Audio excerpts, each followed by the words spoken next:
There's no shortage of reprehensible people making popular music. Everyone got their moment of righteousness with that last Chris Brown album, but let's not forget that John Lennon and Axl Rose and Yanni all have a history of domestic violence, which can make listening to their music complicated. But what about murderers? What about real murder music? Look at your game, girl. Our story begins in 1560. Carlo Gesualdo was the Prince of Venosa and a composer whose work was arranged by Stravinsky and went on to influence Aldous Huxley and Werner Herzog. He also killed his wife, her lover, his father-in-law, and his infant son.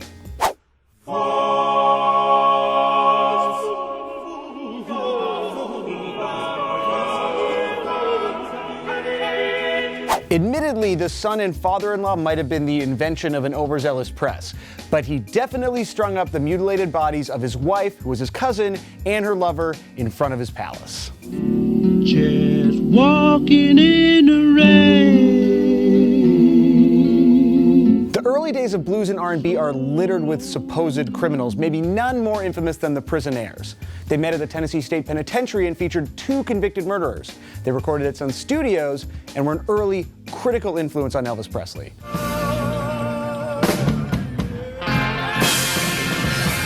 The Prisonaires regularly and controversially performed at the governor's mansion. But like many young black men in the American South at that time, including artists like Buddy Moss and Son House, it is unlikely that they were guilty as charged. It ain't about guilt or innocence, cause if it was, OJ's bitch ass would be sitting in a penitent. X-Rated is a Sacramento rapper currently serving 31 years for first-degree murder, and the lyrics to his song Still Shooting, where he seems to be describing the murder of a rival gang member's grandmother, played a critical role in his conviction. I'm killing moms, daddies, and nephews. I'm killing sons, daughters, and sparing you. X-Rated has continued to release albums from prison. His 1999 record, The Unforgiven Volume 1, reached number 54 on the Billboard rap charts, but he's had to rely on smuggled DAT machines and collect phone calls in order to record vocals. You must be working out that discover you trust with me, but that cup of courage don't make you have enough to capital. His notoriety has brought some unwanted attention, like being stabbed 7 times. These Northern Riders, old lifers, were allegedly extorting X-Rated to force him to produce a rap album of their own. But the use of X-Rated's lyrics in the courtroom was controversial and set a dangerous precedent. There's a non-lethal shooting case right now in the New Jersey Supreme Court where prosecutors are using a defendant's 4-year-old rhymes in an attempt to prove intent in a way that you never would with country music. But I shot a man in Reno just to watch him die. Richard McCroskey, or Syko Sam, was an aspiring horrorcore rapper from Castro Valley who murdered his girlfriend, her parents, and one of his girlfriend's friends in what became known as the Farmville murders.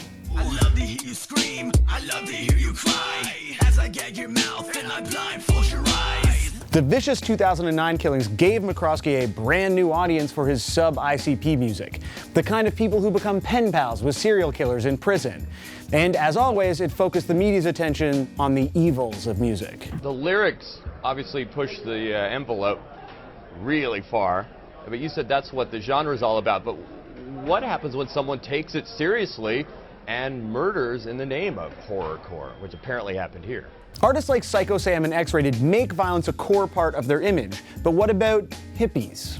Look at your game, girl.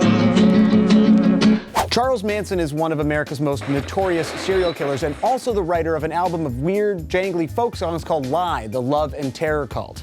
A year before the Manson family's string of murders, Dennis Wilson, brother of Brian, befriended Manson, and it's how the Beach Boys came to cover one of his songs. Never had a lesson I ever learned, and I know I could never learn not to love you.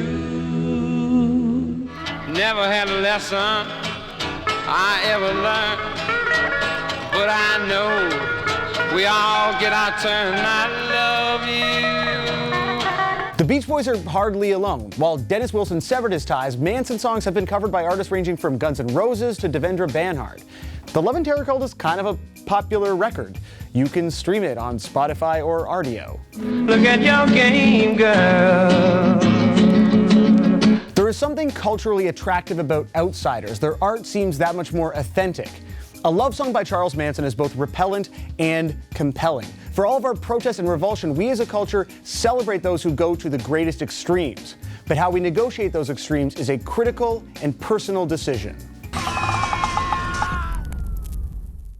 We didn't even get to talk about bands like Mayhem or Burzum, but if you're interested, please check out our black metal episode and learn about one of the most extreme music scenes ever.